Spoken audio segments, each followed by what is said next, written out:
நகரத்துல இருந்து வெகு தூரம் தள்ளி இருந்த அடர்த்தியான காடு அது. அந்த காட்டுல இருந்த பறவைகள் எல்லாம் தங்களுக்கு தெரிஞ்ச வேலைகளை செஞ்சு பணம் சம்பாதிச்சு நிம்மதியா தங்களோட வாழ்க்கைய ஓட்டிக்கிட்டு இருந்தாங்க. அந்த காட்டுல சின்ன வீட்டுல வாழ்ந்துகிட்டு இருந்த சோனா குருவியும் ராணா குருவியும் தங்களுக்கு சொந்தமா இருந்த கொஞ்ச நேரத்துல உருளைக்கிழங்கு விவசாயம் பண்ணிக்கிட்டு இருந்தாங்க. அதே காட்டுல இன்னொரு பக்கம் இருந்த வீட்டுல காலுக்காகவும் கோரிக்காகவும் வாழ்ந்து வந்தாங்க. அவங்களுக்கு சொந்தமான வயல்ல உருளைக்கிழங்கு தான் விவசாயம் பண்ணியிருந்தாங்க. ஆனா எப்பவுமே சோனா குருவி வயலை விட காகங்களோட வயல்ல தான் விளைச்சல் அதிகமா இருக்கும். அதை நினைச்சு நினைச்சு காகங்கள் எப்பவுமே கர்வம் பிடிச்சுதான் இருப்பாங்க. அவங்களோட பேச்சு செயல் எல்லாத்துலயும் அந்த கர்வம் வெளிப்பட்டுக்கிட்டே இருக்கும். ஒரு நாள் மதியானம் ராணா குருவி, சோனா குருவி, அவங்க பொண்ணு பியூட்டி 3 பேரும் தங்களுடைய வயல்ல வேலை பார்த்துக்கிட்டு இருந்தாங்க. காலுஜி, இந்த மத்தியான நேரத்துல கூட ஓய்வு எடுக்காம சோனா குருவி குடும்பம் வயல்ல எப்படி வேலை செய்யுதுன்னு பாருங்க. கோரி, சோனா குருவியோட குடும்பம் 24 மணி நேரமும் வயல்ல பாடுபட்டா கூட நம்ம வயல்ல விளையிற உருளைக்கிழங்கை விட அதிக விளைச்சல ஒரு நாளும் அவங்களால கொடுக்கவே முடியாது. காலுஜி, அங்க பாருங்களேன், சோனா குருவி ராணா குருவியும் தான் வேலை செய்யறாங்கன்னு பார்த்தா அவங்களோட சின்ன பொண்ணு பியூட்டியும் இந்த வெயில்ல வந்து வேலை பார்க்குது பாருங்க. கோரி, இந்த காட்டுல உள்ள எல்லா பறவைகளும் அங்க போய் வேலை பார்த்தாலும் சரி, கடைசியா லாபம் அதிகமா சம்பாதிக்க போறது நாமளாதான் இருப்போம். பியூட்டியோட அப்பா, இன்னைக்கு நம்ம வயல்ல வேலை செஞ்சது போதும்னு நினைக்கிறேன். ஏன்னா இதுக்கப்புறம் நம்ம செய்யறதுக்கு எந்த வேலையும் இல்ல. ஆமா சோனா, நாம வீட்டுக்கு கிளம்பலாம். இன்னும் 2-3 நாள்ல நாம நம்மளோட வயலுக்கு உரம் போட்டாகணும். அதை மட்டும் நாம சரியா செஞ்சுட்டோம்னா அதுக்கப்புறம் நமக்கு வயல்ல அதிகமா வேலை இருக்காது. இப்படி பேசிக்கிட்ட ராணா குருவி, சோனா குருவி, பியூட்டி இவங்க 3 பேரும் தங்களுடைய வீட்டுக்கு திரும்பினாங்க. சோனா குருவியோட குடும்பம் இப்படி வீட்டுக்கு போறத பார்த்த காலுக்காகவும் கோரிக்காகவும் உடனே சோனா குருவியோட வயலுக்கு வந்தாங்க. இப்படி வந்த இவங்க ஒரு உருளைக்கிழங்கு செடிய மண்ணுல இருந்து தோண்டி பார்த்தாங்க. காலுஜி, இங்க பாருங்க, சோனா குருவியோட வயல்ல உருளைக்கிழங்கு பெருசாவும் இருக்கு, நிறையாவும் இருக்கு. ஒரு செடியிலேயே இவ்வளவு உருளைக்கிழங்கு இருந்தா இங்க இருக்கிற எல்லா செடியிலயும் எவ்வளவு உருளைக்கிழங்கு வரும்? கோரி, இதுக்கு நாம ஏதாவது யோசனை பண்ணியே ஆகணும். இந்த வருஷமும் உருளைக்கிழங்கு அறுவடையில நாம தான் ஃபர்ஸ்டா வரணும். இப்படி பேசிக்கிட்ட காலுக்காகவும் கோரிக்காகவும் பிறகு தங்களோட வீட்டுக்கு கிளம்பி போனாங்க. பிறகு ராத்திரி ஆச்சு. அந்த காட்டை சுத்தி கருமேகங்கள் சேர்ந்து மழை பெய்ய ஆரம்பிச்சது. அப்பா, இந்த நேரத்துல மழை பெஞ்சா நம்ம வயல்ல பயிரிட்டு இருக்கிற உருளைக்கிழங்குகளுக்கு நல்லதா கெட்டதா?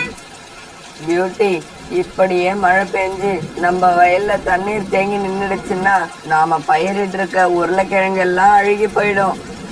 பியூட்டியோட அப்பா, ஏற்கனவே நம்ம வயல் கொஞ்சம் பள்ளத்துலதான் இருக்கு. எனக்கு ரொம்ப பயமா இருக்கு. எனக்கு என்னமோ இந்த வருஷம் கடவுள் நம்மள ரொம்ப சோதிப்பாருன்னு நினைக்கிறேன். சோனா, கவலைப்படாத. நமக்கு என்ன கிடைக்கணும்னு இருக்கோ அது கண்டிப்பா கிடைக்கும். காலுஜி, இந்த நேரத்துல இப்படி மழை பெய்யுது. எனக்கு என்னமோ நம்ம உருளைக்கிழங்கு பயிர்களை நினைச்சாலே ரொம்பவும் பயமா இருக்கு. கோரி, பயப்படாத. நம்ம வயல் நல்லா மேடான இடத்துல தான் இருக்கு. இதுல பயப்பட வேண்டியது சோனா குருவியோட குடும்பம் தான். ஏன்னா அவங்க வயல் தான் பள்ளத்துல இருக்கு.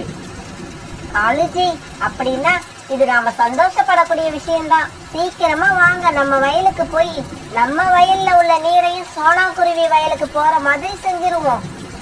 ஆமா கோரி, நாம அப்படி செஞ்சா எல்லா தண்ணீரும் சோனா குருவி வயல்ல தேங்கி நின்று அவங்க வயல்ல விளைஞ்சி இருக்கிற எல்லா உருளைக்கிழங்கு பயிர்களும் அழுகி போயிடும். இப்படி தெரிஞ்சுக்கிட்ட காலுக்காகவும் கோரிக்காகவும் பிறகு அந்த ராத்திரியில தங்களோட வயலுக்கு பறந்து போனாங்க.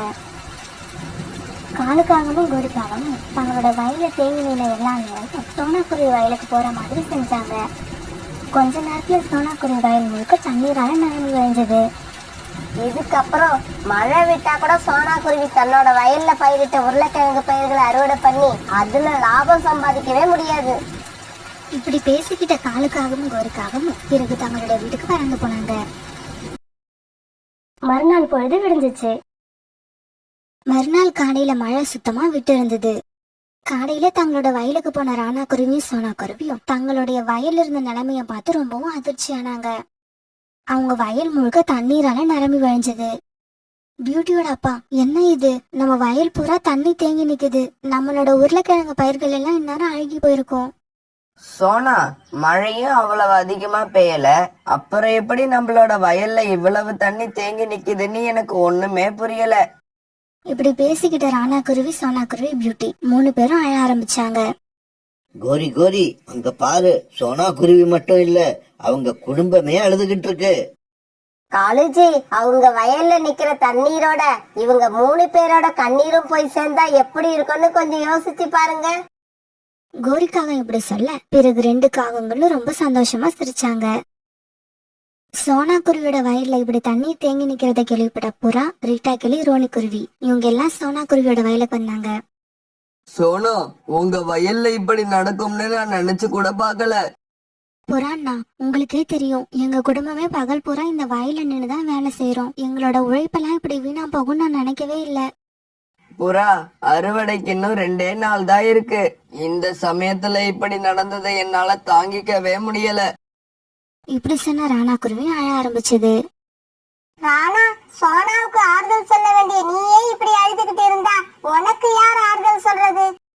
ராணா, சோனா, நீங்க 2 பேரும் அழறத விட்டுட்டு அடுத்தது என்ன செய்யலாம்னு யோசிச்சு பாருங்க. ராணா, எனக்கு ஒரு யோசனை வருது. உங்க வயல்ல இப்ப தண்ணீர் நிறைய தேங்கி நிக்குது.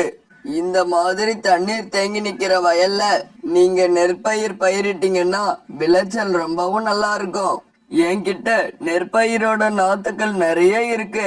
நீங்க அதை வாங்கிக்கிட்டு வந்து இப்பவே இந்த வயல்ல நெற்பயிர் விவசாயம் பண்ணுங்க. ஆமா சோனா, புறா சொன்ன மாதிரி நீங்க செஞ்சீங்கன்னா இப்ப ஏற்பட்ட நஷ்டத்தை ஈடுகட்டி அதை விட பல மடங்கு லாபத்தை பார்க்கலாம். இதை கேட்ட ராணா குருவி, சோனா குருவி, பியூட்டி 3 பேருமே ரொம்ப சந்தோஷப்பட்டாங்க. அம்மா, அப்பா, வாங்க உடனே புறா அங்கிள் வீட்டுக்கு போவோம். நெற்பயிர் விதைகளை வாங்கிட்டு வந்து இன்னைக்கு பயிர் செய்ய ஆரம்பிப்போம். பிறகு ராணா குருவி, சோனா குருவி, பியூட்டி இவங்க 3 பேரும் புறா கூட அது வீட்டுக்கு பறந்து போனாங்க. சோனா, இந்த தடவை நீங்க நெற்பயிர்களை விளைய வச்சு அதுல கிடைக்கிற லாபத்தை பாத்தீங்கன்னா அதுக்கப்புறம் உருளைக்கிழங்கு பயிர் செய்வதை மறந்தே போயிடுவீங்க. இப்படி போன இவங்க புறாவோட வயல்ல இருந்து நெற்பயிர் நாத்துக்களை வாங்கிட்டு வந்தாங்க. பிறகு ராணா குருவியோட குடும்பம் அந்த நெற்பயிர் நாத்துக்களை வாங்கிட்டு வந்து தங்களோட வயல்ல நட்டு வச்சாங்க. கோரி, அங்க பாரு, சோனா குருவியோட குடும்பமே வயல்ல இறங்கி என்னவோ பண்ணிக்கிட்டு இருக்காங்க. காலுஜி, சோனா குருவியோட குடும்பம் தேங்கி நிக்கிற தண்ணியில இறங்கி நண்டு பிடிச்சிட்டு இருக்குதுன்னு நினைக்கிறேன். இப்படி சொல்லிட்டு கோரிக்காகவும் காலுக்காகவும் விழுந்து விழுந்து சிரிக்க ஆரம்பிச்சாங்க. இப்படியே சில நாட்கள் நகர்ந்துச்சு. இப்ப சோனா குருவியோட வயல்ல நெற்பயிர்கள் நல்லா விளைஞ்சு வர ஆரம்பிச்சது. இதே சமயத்துல காலுக்காக தன்னோட வயல்ல இருந்த உருளைக்கிழங்கு எல்லாம் அறுவடை பண்ணி மார்க்கெட்டுக்கு கொண்டு போக தயாரானாங்க. இப்படி அறுவடை பண்ண உருளைக்கிழங்கு எல்லாத்தையும் எடுத்துக்கிட்டு காலுக்காகவும் கோரிக்காகவும் தங்களுடைய தள்ளு வண்டியில வச்சு தள்ளிக்கிட்டு மார்க்கெட்டுக்கு கொண்டு போனாங்க. ஆனா பாவம், இவங்க உருளைக்கிழங்கு எடுத்துட்டு போன சமயம் மார்க்கெட்ல நிறைய உருளைக்கிழங்குகள் வந்துகிட்டு இருந்ததால ரொம்பவும் குறைச்சலான விலைக்கு தான் போச்சு. ஜம்ஜம் அண்ணா, நாங்க உருளைக்கிழங்கு எடுத்துட்டு வந்திருக்கோம். இதை என்ன விலைக்கு வாங்கிப்பீங்க? கோரி, இந்த வருஷம் உருளைக்கிழங்கு எங்க பார்த்தாலும் நல்லா விளைஞ்சிருக்கு. அதனால உருளைக்கிழங்கு ரொம்பவும் குறைச்சலான விலைக்கு தான் போகுது. உருளைக்கிழங்கு எனக்கு வேண்டாம், வேற யார்கிட்டயாவது வேணுமான்னு கேட்டு பாருங்க. பிறகு காகங்கள் மார்க்கெட்ல உள்ள எல்லா கடையிலையும் தங்களோட உருளைக்கிழங்கு வாங்கி சொல்லி கேட்டு பார்த்தாங்க. ஆனா இவங்க உருளைக்கிழங்கு யாருமே வாங்கல. பிறகு ஒரு வழியா தங்களோட உருளைக்கிழங்கு ரொம்பவும் குறைச்சலான விலைக்கு வித்துட்டு காலுக்காகவும் கோரிக்காகவும் ரொம்ப சோகமா தங்களோட வீட்டுக்கு திரும்பினாங்க. காலுஜி, நான் இந்த உருளைக்கிழங்க பத்தி என்னென்னவோ கனவு கண்டுகிட்டு இருந்தேன். கடைசியா எதுவுமே நடக்காம போயிடுச்சு. கோரி, நாம உருளைக்கிழங்கு விதை வாங்கின காசு கூட நமக்கு முழுசா வந்து சேராதுன்னு நினைக்கிறேன். இப்படி ஒரு நஷ்டம் நமக்கு வரும்னு நான் நினைச்சு கூட பார்க்கல. அதுக்கப்புறம் கொஞ்ச நாள்ல சோனா குருவியோட நெற்பயிர்களும் நல்லா விளைஞ்சு வந்து அறுவடைக்கு தயாராயிடுச்சு. இத பார்த்த ராணா குருவி, சோனா குருவி, பியூட்டி இவங்க 3 பேருமே ரொம்ப சந்தோஷமானாங்க. இந்த சமயத்துல புறாவும் ரீட்டாய்க்கிலையும் அங்க வந்தாங்க. என்ன ராணா, உருளைக்கிழங்கு பயிர்கள் எல்லாம் தண்ணீர்ல முழுகி அழுகி போன சமயத்துல ரொம்ப அழுதுகிட்டே இருந்தீங்க. அந்த சோகம் எல்லாம் இப்ப எங்க போச்சு? புறாண்ணா, நீங்க செஞ்ச உதவியை மறக்கவே முடியாது. தேவையான சமயத்துல வந்து நல்ல யோசனை சொன்னீங்க. இவங்க எல்லாம் இப்படி பேசிக்கிட்டு இருக்கப்ப சோனாக்குருவியோட வயல்ல ஏதோ விளைஞ்சிருக்கிறத பார்த்த காலுக்காகவும் கோரிக்காகவும் பிறகு சோனாக்குருவியோட வயலுக்கு வந்தாங்க. சோனா, உங்க வயல்ல ஏதோ பயிர்கள் நிறைய விளைஞ்சிருக்கு, இது எப்படி? கோரியக்கா, மழை பெஞ்சதால எங்களோட வயல்ல தண்ணீர் நிறைய தேங்கிதான் நாங்க பயிரிட்டு இருந்த உருளைக்கிழங்கு எல்லாம் அழுகி போயிடுச்சு.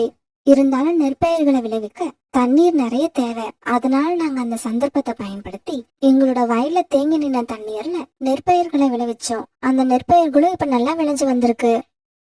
சோனா, இப்படி எல்லாம் நடக்கும்னு தெரிஞ்சிருந்தா நாங்க எங்க வயல்ல இருந்த தண்ணீரை எல்லாம் உங்க வயலுக்கு அனுப்பியிருக்க மாட்டோம். நாங்களே நெற்பயிரை விளைவிச்சிருப்போம்.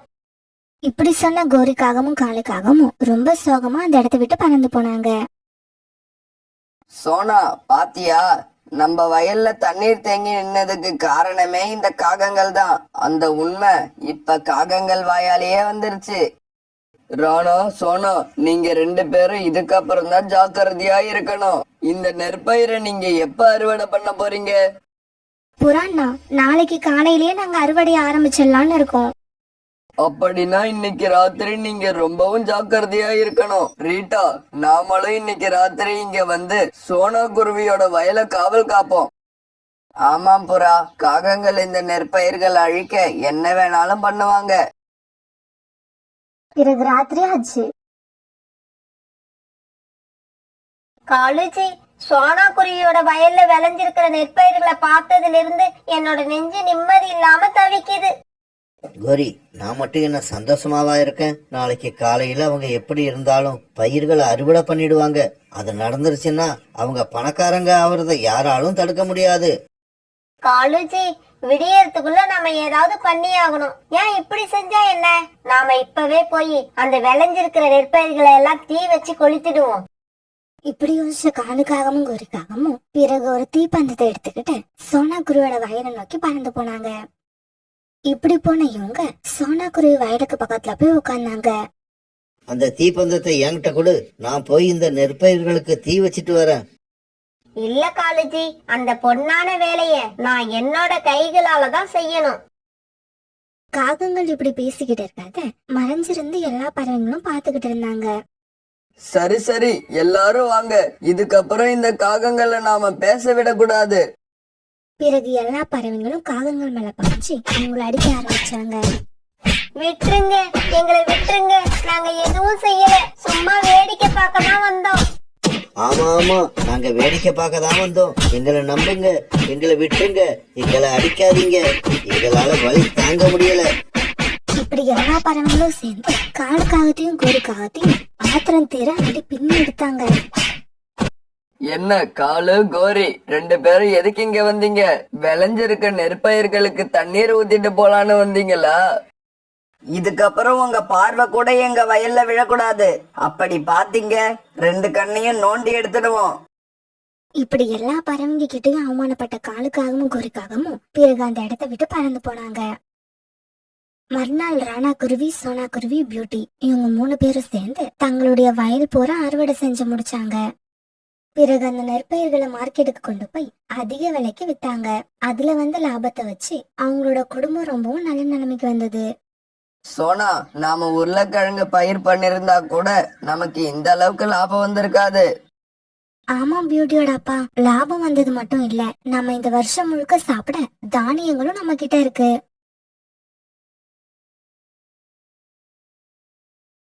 ஒரு பெரிய அழகான காட்டுல ராணா குருவி சோனா குருவியும் கணவன் மனைவியா வாழ்ந்து வந்தாங்க. இவங்க 2 பேரும் ஒருத்தருக்கு ஒருத்தர் ரொம்பவும் அன்பு செலுத்தினாங்க. இருந்தாலும் இவங்க 2 பேர் முகமும் எப்பவும் கவலையா தான் இருந்தது. இந்த கவலைக்கு காரணம் அவங்க 2 பேருக்கும் திருமணமாகி ரொம்ப நாட்கள் ஆயிடுச்சு. இருந்தாலும் இவங்க 2 பேருக்கும் இன்னும் குழந்தை பிறக்கல. இவங்க முகம் எப்பவும் வருத்தமா இருக்கிறதுக்கு காரணம் அதுதான். ராணாஜி, நம்ம ஏதாவது ஒரு மரத்துல போய் உட்காருவோம், எனக்கு ரொம்பவும் களைப்பா இருக்கு. சோனா, இன்னும் கொஞ்ச தூரம் பறந்து போனா பசுமையான காடு வரும். அந்த காட்டுல இனிப்பான பழங்களை தரக்கூடிய நிறைய மரங்கள் இருக்கு. இவங்க அப்படி பேசிக்கிட்டு போகும்போது ஒரு வயதான புறா ஒண்ணு இவங்கள பார்த்த உடனே இவங்களை நோக்கி குரல் கொடுக்க ஆரம்பிச்சது. குருவிகளே, குருவிகளே, கொஞ்சம் நில்லுங்க. நான் சொல்றத வந்து கொஞ்சம் கேட்டுட்டு போங்க. அந்த வயதான புறா இப்படி சொன்ன உடனே ராணா குருவியும் சோனா குருவியும் அந்த புறா கிட்ட போய் உட்கார்ந்தாங்க. சொல்லுங்கம்மா, எதுக்காக எங்களை கூப்பிட்டீங்க? உங்களுக்கு ஏதாவது உதவி தேவைப்படுதா? குருவிகளே, நான் 2 நாளா எதுவும் சாப்பிடவே இல்லை. என்னால உங்களை மாதிரி அலைஞ்சு திரிஞ்சு எங்கேயும் போய் உணவு தேடவும் முடியல. அதனால நீங்க 2 பேரும் எனக்காக கொஞ்சம் உணவு தேடி கொண்டு வந்தீங்கன்னா உங்களுக்கு ரொம்ப புண்ணியமா போகும். அம்மா, நாங்களும் உணவு தேடிதான் இவ்வளவு தூரம் பறந்து வந்திருக்கோம். எங்கேயும் எங்களுக்கும் உணவு கிடைக்கல. அதனால கொஞ்சம் பொறுங்க. நாங்க உணவு தேடி எடுத்துக்கிட்டு திரும்ப வரும்போது உங்களுக்கு உணவு கொடுத்துட்டு போறோம். குருவிகளே, அவ்வளவு நேரம் என்னால பசியா இருக்க முடியாது. ஆமா, இவ்வளவு நேரம் நீங்க யாருக்காக உணவு தேடிட்டு வந்தீங்க? என்ன பாட்டு இது கேள்வி? நாங்க யாருக்காக உணவு தேடுவோம்? எங்களுக்காக தான் உணவு தேடி வந்தோம். சரி, இப்ப இந்த பாட்டிக்காக உணவு தேட போறதா நினைச்சுக்கிட்டு போங்க. இந்த தடவை உணவு கிடைக்குதா இல்லையான்னு பாப்போம். ராணா, நான் பாட்டி கூட பக்கத்திலே இருக்கேன். நீங்க பாட்டி சொன்ன மாதிரி மனசுல அவங்களுக்கு உணவு தேடி போறதா நினைச்சுக்கிட்டு போங்க. பிறகு ராணா குருவி சோனா குருவியை அங்கேயே விட்டுட்டு தான் மட்டும் உணவு தேட பறந்து போச்சு. என்ன ஆச்சரியம், ராணா குருவி கொஞ்ச தூரம் தான் போயிருக்கோம். ஒரு மரத்துல ஒரு மாம்பழம் இருக்கிறத பார்த்தது. உடனே அந்த மாம்பழத்தை எடுத்துக்கிட்டு வேகமா வயதான பாட்டி இருக்கிற இடத்துக்கு திரும்பி வந்தது.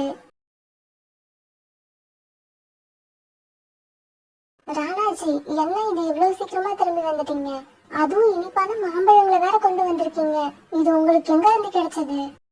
சோனா, பாட்டி சொன்ன மாதிரி அவங்களுக்கு உணவு தேட போறேன்னு நினைச்சுக்கிட்டே போனப்ப பக்கத்துல இருந்த மரத்திலேயே எனக்கு இந்த பழம் கிடைச்சது. இப்படி சொல்லிட்டு ராணா குருவி அந்த மாம்பழத்தை அந்த வயதான புறா கிட்ட கொடுத்தது. அந்த மாம்பழத்தை வாங்கிட்டு வந்த வயதான புறா பிறகு இவங்களை பார்த்து இப்படி பேச ஆரம்பிச்சது. ஆமா குருவிகளே, உங்க 2 பேர் முகத்திலேயும் ஏதோ இனம் புரியாத சோகம் ஒண்ணு இருக்கு. அது என்னன்னு என்கிட்ட சொல்லுங்க. அம்மா, எங்களுக்கு கல்யாணம் ஆகி ரொம்ப நாள் ஆகுது. இருந்தாலும் எங்களுக்கு இன்னும் குழந்தை பிறக்கவே இல்லை. குழந்தை இல்லைன்னு நினைக்கிறப்ப எல்லாம் என்னோட கண்ணுல கண்ணீர் தானா வந்துருது. அம்மா, எனக்கு குழந்தை வேணும். அந்த குழந்தைய நான் கொஞ்சம் தானாட்டணும். இனி என்னென்னவோ ஆசை என்னோட மனசுல இருக்கு. மகளே, என்னால உனக்கு குழந்தைய கொடுக்க முடியாது. வேணும்னா என்கிட்ட ஒரு குருவி பொம்மை இருக்கு, அத உனக்கு தாரேன். எடுத்துக்கிட்டு போய் உன் கூடவே வச்சுக்க. உனக்கு நடக்கிறது எல்லாம் நல்லதாவே நடக்கும். என்னோட ஆசீர்வாதங்கள் உங்க 2 பேருக்கும் எப்பவும் உண்டு. இப்படி சொன்ன அந்த வயதான புறா ஒரு அழகான குருவி பொம்மையை சோனா குருவி கிட்ட கொடுத்தது. அந்த பொம்மையை வாங்கிட்டு ராணா குருவியும் சோனா குருவியும் பிறகு அங்க இருந்து சந்தோஷமா பறந்து போனாங்க. வீட்டுக்கு போன கொஞ்ச நேரத்துல எல்லாம் ராணா குருவி இரவு உணவு சாப்பிட்டு படுத்து தூங்கிடுச்சு. ஆனா சோனா குருவி அந்த பொம்மையை வச்சு விளையாண்டுகிட்டே இருந்தது. அந்த பொம்மையை பார்க்கும்போது சோனாவுக்கு நேரம் போறதே தெரியல. இந்த பொம்மையை பார்க்கும்போது எனக்கு பொம்மை மாதிரியே தெரியல, உயிருள்ள என்னோட குழந்தை மாதிரியே தெரியுது. பொம்மையே, நீ பொம்மை இல்ல, நீ என்னோட குழந்தை. ஆமா, நீ என்னோட குழந்தைதான். இப்படி பொம்மை கூட பேசிக்கிட்டு இருந்த சோனா குருவி அப்படியே தூங்கி போயிடுச்சு. இப்படியே சில நாட்கள் நகர்ந்துச்சு. ஒரு நாள் காலையில கனவு வச்ச சோனா குருவி தன்னோட பொம்மையை ஒத்து பார்த்துக்கிட்டு இருந்தது. பிறகு கொஞ்ச நேரம் கழிச்சு தன்னோட கணவர் ராணா குருவியை எழுப்பிச்சு. ராணாஜி, கொஞ்சம் சீக்கிரம் எழுந்திரிச்சு இந்த பொம்மையை பாருங்க. எனக்கு என்னமோ இந்த பொம்மை கொஞ்சம் கொஞ்சமா வளர மாதிரி தோணுது. சோனா, நீ இந்த பொம்மைய பொம்மையாவே பார்க்கல, உன்னோட குழந்தை மாதிரி நினைக்கிற. அதனாலதான் உன் கண்ணுக்கு அப்படி தோணுது. இல்ல ராணாஜி, இந்த பொம்மையை நம்ம அந்த பாட்டி அம்மா கிட்ட இருந்து வாங்கினப்ப இருந்ததை விட இப்ப கண்டிப்பா வளர்ந்துருக்கு. பிறகு கொஞ்ச நேரம் ராணா குருவியும் சோனா குருவியும் அந்த பொம்மைய பத்தியே பேசிக்கிட்டு இருந்தாங்க. பிறகு உணவு தேட வெளியில போன ராணா குருவிக்கு அன்னைக்கு பூரா உணவு கிடைக்கல. பிறகு சாயங்காலமா ஒரு இடத்துல கொய்யாப்பழம் ஒண்ணு கீழே வந்து கிடந்த பார்த்தது. இப்படி கொய்யாப்பழம் கிடைச்சதுக்கு கடவுளுக்கு நன்றி சொன்ன ராணா குருவி பிறகு அந்த பழத்தை எடுத்துக்கிட்டு வேகமா வீட்டுக்கு திரும்பி வந்துச்சு. இந்த பொம்மைய பார்க்க சாதாரண பொம்மை மாதிரியே இல்ல, எனக்கு என்னமோ அந்த பொம்மைக்கு உயிர் இருக்கிற மாதிரியே இருக்கு. உயிர் இல்லைன்னா இந்த பொம்மை எப்படி வளர முடியும்? இப்படிப்பட்ட பொம்மையை நான் ரொம்பவும் பாதுகாப்பா வச்சுக்கணும். சோனா குருவி இப்படி தனக்கு தானே பேசிக்கிட்டு இருக்கப்ப ராணா குருவி அந்த கொய்யாப்பழத்தை எடுத்துட்டு வீட்டுக்கு திரும்பி வந்தது. பிறகு கணவன் மனைவி 2 பேரும் சேர்ந்து அந்த கொய்யாப்பழத்தை சாப்பிட்டாங்க. இரவு உணவு முடிச்ச இவங்க அப்படியே தங்களோட கூடுகள்ல படுத்து தூங்கவும் ஆரம்பிச்சாங்க. அந்த சமயத்துல ஏதோ ஒரு பறவை ஆபத்துல மாட்டிக்கிட்டு காப்பாத்து சொல்லி குரல் கொடுக்கற மாதிரி இருந்தது. அந்த குரலை கேட்ட ராணா குருவி சோனா குருவி இவங்க 2 பேருமே எழுந்திரிச்சு உட்கார்ந்தாங்க. காப்பாத்துங்க, என்ன காப்பாத்துங்க, இந்த மரக்கிளைய தூக்கி என்ன காப்பாத்துங்க, நான் கத்துறதை யாராவது கேக்குறீங்களா இல்லையா? ராணாஜி, யாரோ ஆபத்துல மாட்டிருக்காங்கன்னு நினைக்கிறேன். சீக்கிரம் போய் யாருன்னு பாருங்க, அவங்களுக்கு உதவி செய்யுங்க. இதோ இப்பவே போறேன் சோனா, போய் யாருன்னு பாக்குறேன். இப்படி கொஞ்ச தூரம் பறந்து போன ராணா குருவி ஒரு இடத்துல ஒரு மரக்கிளைக்கு கீழே கோரிக்காக மாட்டிருக்கத பார்த்தது. காப்பாத்துங்க, என்ன காப்பாத்துங்க. பிறகு ராணா குருவி கோரிக்காகத்துக்கு மேல கடந்த மரக்கிளைய வேற ஒரு பக்கமா தூக்கி போட்டது. இப்படி அந்த கிளைய தூக்கி போட்ட உடனே கோரிக்காகம் தட்டு தடுமாறி எழுந்திரிச்சு உட்கார்ந்தது. காகமே, நீங்க யாரு? எதுக்காக இந்த நேரத்துல இங்க வந்தீங்க? குருவி, என்னோட பேரு கோரி. நான் என்னோட அம்மா வீட்டுக்கு போயிட்டு வர வழியில இந்த மரத்தடியில வந்து உட்கார்ந்தேன். அப்பதான் கிளை முறிஞ்சு என் மேல விழுந்துருச்சு. என்னோட ரெக்கையில பயங்கரமா வலிக்குது. என்னால இப்ப கொஞ்சம் தூரம் தான் பறக்க முடியும்னு நினைக்கிறேன். பரவாயில்ல கோரி, இங்க பக்கத்துலதான் என்னோட வீடு இருக்கு. நீங்க எங்க வீட்டுக்கு வாங்க. உங்க ரெக்கைகள்ல பட்ட காயம் சரியானதுக்கு அப்புறம் நீங்க உங்க வீட்டுக்கு போலாம். இப்படி சொன்ன ராணா பிறகு கோரிக்காகத்தை அழைச்சிட்டு தன்னோட வீட்டுக்கு பறந்து போச்சு. இதுதான் கோரி என்னோட வீடு. இது என் மனைவி சோனா. நீங்க இந்த கூட்டுல படுத்துக்கோங்க. அந்த கூட்டுல படுத்த கோரிக்காகவும் பிறகு கொஞ்ச நேரம் கழிச்சு இந்த மாதிரி கத்த ஆரம்பிச்சது. தாங்க முடியல, என்னால வலி தாங்க முடியல, ரொம்ப வலிக்குது, நான் என்ன செய்வேன்? கோரிக்காக வீட்டுக்குள்ள வந்த உடனே சோனா குருவி தன்னோட பொம்மைய பின்பக்கமா ஒழிச்சு வச்சது. சோனா எதை மறைச்சு வச்சதுன்னு கோரிக்காகத்துக்கு தெரியல. ஆனா எதையோ மறைச்சதுன்னு மட்டும் கோரிக்காகத்துக்கு தெரிஞ்சிருச்சு. இந்த குருவி நம்மள பார்த்துட்டு எதையோ ஒளிச்சு வைக்குது. அது என்னன்னு சரியா நம்மளால கவனிக்க முடியலையே. சரி சரி இருக்கட்டும், நம்ம ரெக்கைகள்ல உள்ள வலி முதல்ல சரியா போகட்டும். அது என்னன்னு நாளைக்கு காலையில பாத்துக்கலாம். பிறகு கோரிக்காகத்தோட ரெக்கைகள்ல ஏற்பட்ட காயத்துக்கு சோனா குருவி மருந்து போட்டு விட்டது. பிறகு அன்னைக்கு ராத்திரி எல்லாரும் நல்லா தூங்கினாங்க. மறுநாள் பொழுது விடிஞ்சிச்சு. காலையில சோனா குருவியும் ராணா குருவியும் கண் விழிக்கிறதுக்கு முன்னாடி கோரிக்காவும் கண் விழிச்சிருச்சு.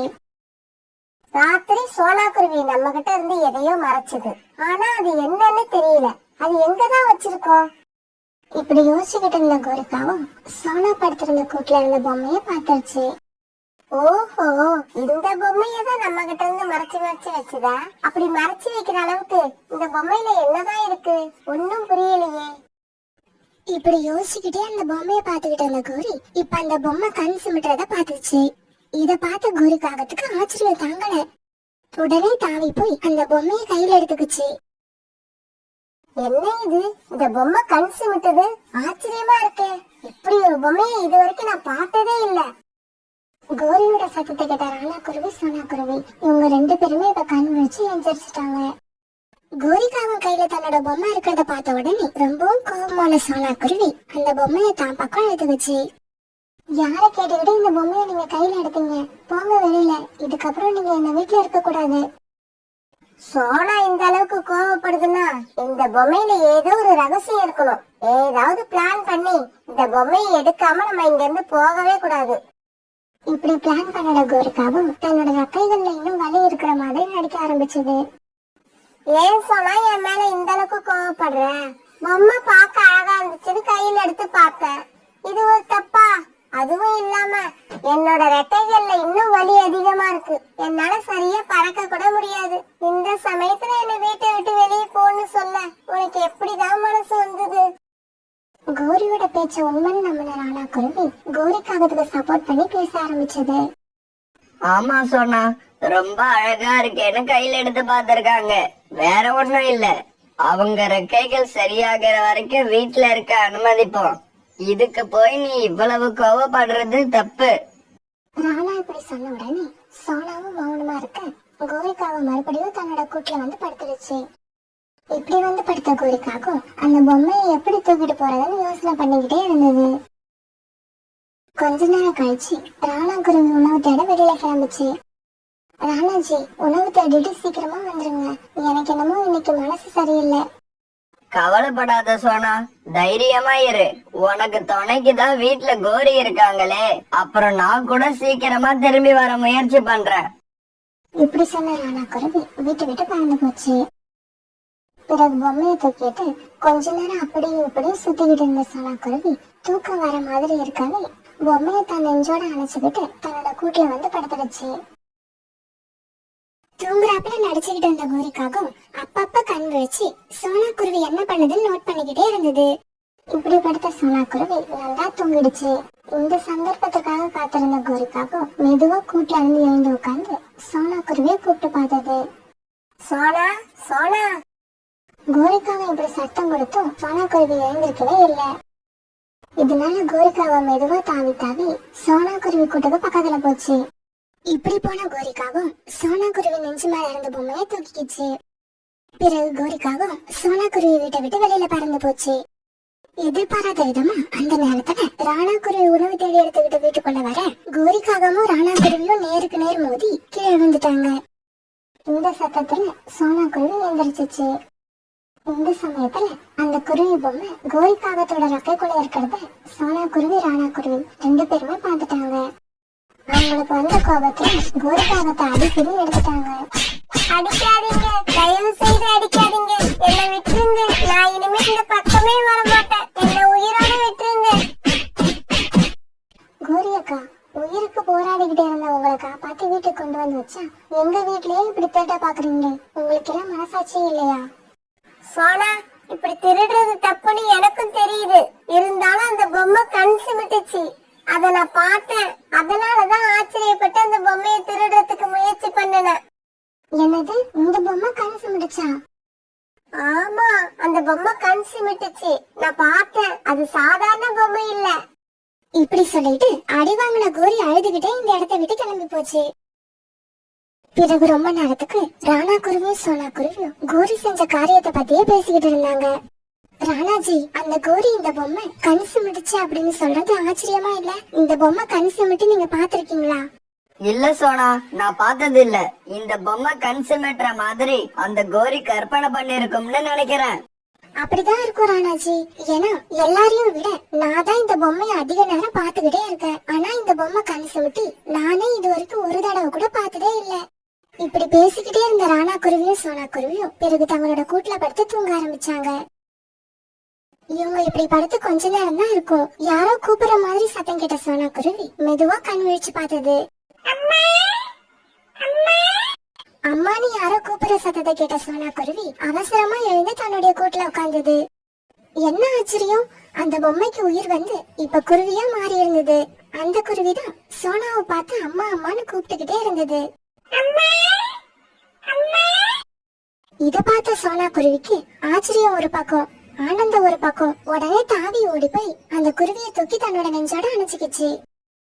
என்னங்க, இங்க பாருங்க நம்ம குழந்தைய. பொம்மைய போய் குழந்தை மாதிரி பாக்குறேன்னு சொல்வீங்கல்ல, இப்ப அந்த பொம்மை உண்மையிலேயே நம்மளோட குழந்தையாயிடுச்சு. இத பார்த்த ராணாவுக்கும் ரொம்ப சந்தோஷமா இருந்தது.